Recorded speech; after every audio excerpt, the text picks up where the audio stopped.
मायूसी सिर्फ दर्द नहीं होती, मायूसी तब होती है जब बंदा अल्लाह से उम्मीद छोड़ देता है।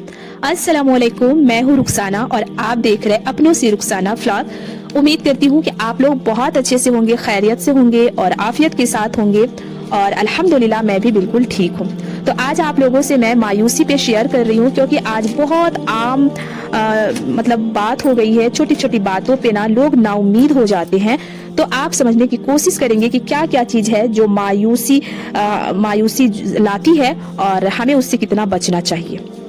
हम सब अपनी जिंदगी में कभी ना कभी ऐसे दौर से गुजरते हैं जब मुश्किलें बढ़ जाती हैं और दुआएं फौरन कबूल होती हुई नजर नहीं आती और दिल के अंदर से आवाज आती है, पता नहीं अब कुछ ठीक भी होगा या नहीं। और यहीं से बहुत खतरनाक चीजें शुरू होती है और इसी को कहते हैं मायूसी।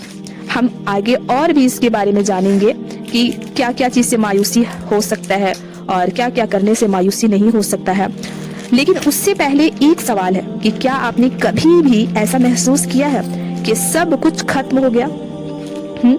चले पहला हम समझने की कोशिश करते हैं कि मायूसी कहते किसे हैं। सबसे पहला पॉइंट है कि जब बंदा ये मान ले कि अब अल्लाह मेरी मदद नहीं करेगा तो फिर ये मायूसी है। जब दिल के अंदर ये बैठ जाए कि मेरी दुआ कभी कबूल नहीं होगी तो फिर ये मायूसी है। और तीसरा पॉइंट है जब बंदा ये सोचने लगे कि अल्लाह से भी कोई उम्मीद नहीं रही तो फिर ये मायूसी है।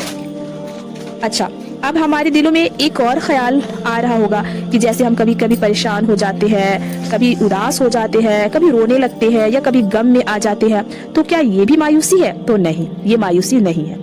अच्छा, क्या मायूसी गुनाह कबीरा है? बहुत बड़ा सवाल है। मायूस अगर हम हो जाते हैं तो क्या गुनाह कबीरा है? तो जी, अल्लाह की रहमत से नाउमीद हो जाना गुनाह कबीरा है और इसकी सीधी दलील ना कुरान से मिलती है। अल्लाह ताला सूरह ज़ुमर आयत 53 में फरमाते हैं कि अल्लाह की रहमत से मायूस मत हो। फिर अल्लाह ताला की जो है ना वो सूरह यूसुफ आयत नंबर 87 में भी फरमाते हैं कि अल्लाह की रहमत से सिर्फ काफिर लोग ही मायूस होते हैं। सोचिए, अल्लाह खुद कह रहा है कि मायूस मत हो, तो फिर अगर बंदा फिर भी उम्मीद छोड़ देता है तो ये छोटी बात नहीं है। और आज के दौर की एक बड़ी प्रॉब्लम क्या है मालूम? आज हम देखते हैं लोग कहते हैं कि मैं बहुत गुनहगार हूँ, अल्लाह माफ नहीं करेगा।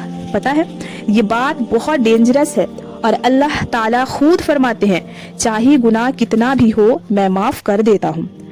अब कुछ हमें नबी सल्लल्लाहु अलैहि वसल्लम और अंबिया के तरीके पे अगर हम लेकर चले तो हजरत याकूब अलैहिस्सलाम ने अपने बेटे को खो दिया है ना, अपने आंखें खो दी रो रो कर, लेकिन फिर भी क्या कहा याकूब अलैहिस्सलाम ने?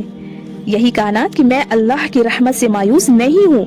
हजरत अय्यूब अलैहिस्सलाम बीमारी, दर्द, तन्हाई सब कुछ आ गया लेकिन उनकी जुबान पर कभी सिकवा नहीं लाया, सब्र और उम्मीद थी। तो दोस्तों, गम अपना कमजोरी नहीं लेकिन अल्लाह से ना उम्मीद हो जाना ईमान के लिए खतरनाक है। याद रखिए, रो लेना गलत नहीं है, टूट जाना गलत नहीं है, लेकिन अल्लाह से उम्मीद छोड़ देना गुनाह है, गुनाह कबीरा है। अगर आज आप किसी दर्द से गुजर रहे हो तो अल्लाह से ये कहना सीख लीजिए कि या अल्लाह मुझे रास्ता नहीं दिख रहा है लेकिन मुझे यकीन है कि तू रास्ता निकाल देगा। बस हमें इतना यकीन रखना है और हम इस मायूसी से बच सकते हैं। अल्लाह हम सबको मायूस से बचने और अपनी रहमत पर भरोसा अता फरमाए, आमीन।